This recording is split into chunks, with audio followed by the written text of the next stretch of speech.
ஒரு டிவி ஒரு டேபிளே ஆக்கிரமிக்குன்னு சொன்னால் உங்களால் நம்ப முடியுமா? அந்த டிவியில் எந்த சப்ஸ்கிரிப்ஷனும் இல்லாமல் ரேடியோ வேவ்ஸ் வழியாக நம்மளால் ஃப்ரீயாக பார்க்க முடியும்னு சொன்னால் உங்களால் நம்ப முடியுமா? அந்த காலகட்டத்துக்கு தான் இப்போ உங்களை நான் கூப்பிட்டு போக போகிறேன். So welcome to the show.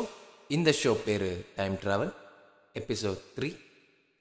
நான் இருந்த டைமில் ஒரு போர்ட்டபிள் டிவி ஒன்று இருந்தது. அந்த டிவியில் ரேடியோவும் கேட்டுக்கலாம், டிவியும் பார்த்துக்கலாம்.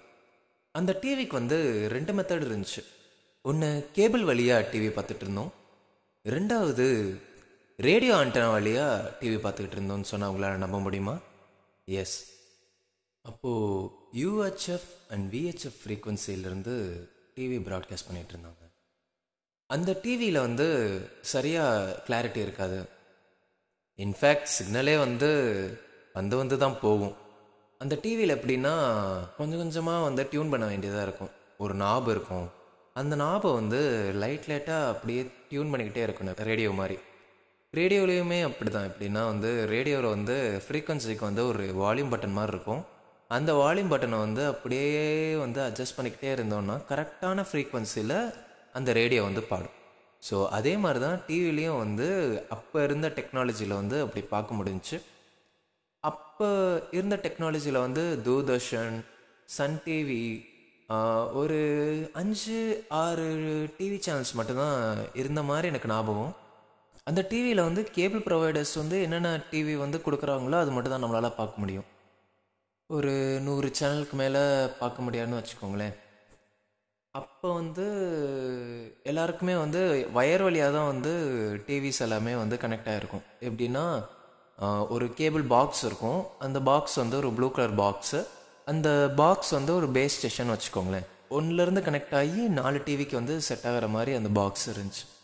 அந்த பாக்ஸோட டெக்னாலஜியில் எப்படின்னா மழை பெய்கிறப்ப அந்த டெக்னாலஜி வெடிக்கக்கூடிய அளவுக்கான ஒரு டெக்னாலஜியாக இருந்திருக்கு. ஏன் சின்ன வயசுலேயுமே ஒரு சம்பவம் நடந்திருக்கு. அப்படி ஒரு நாள் இடி மின்னல் மழை அப்படியே பயங்கரமாக பேஞ்சிக்கிட்டு இருந்துச்சு. நானும் அம்மாவும் தூங்கிட்டு இருந்தோம். அப்படி தூங்கிட்டு இருக்கிறப்ப திடீர்னு ஒரு டம்முனோட சத்தம் கேட்டுச்சு.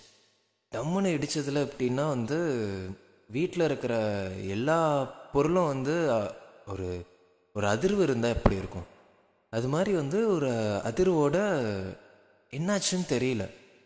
ஒரு மாதிரி என்ன சொல்கிறது, டக்குன்னு கரண்ட்டு போய் என்னாச்சு என்னாச்சுன்னு ஒன்றுமே புரியல சின்ன வயசில்.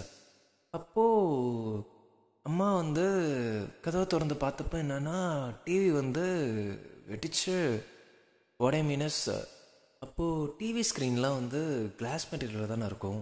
அந்த வெடிச்சதில் அந்த டிவி கிளாஸ் எல்லாமே உடஞ்சி என்ன சொல்கிறது, ஒரு மாதிரி புகஞ்சு போச்சுன்னு வச்சுக்கோங்களேன். என்ன நடந்துச்சுன்னு ஒன்றுமே புரியல.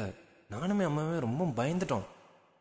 இப்போ காலையில் எழுந்திரிச்சு மேலே மாடிக்கு போய் பார்த்தா அந்த கேபிள் பாக்ஸ் வெடிச்சு பக்கத்தில் தண்ணி டேங்க்கும் உடஞ்சி, அந்த தண்ணி டேங்க்லேருந்து தண்ணி உடஞ்சி தான் வீட்டுக்குள்ளே வந்திருக்கு போல்.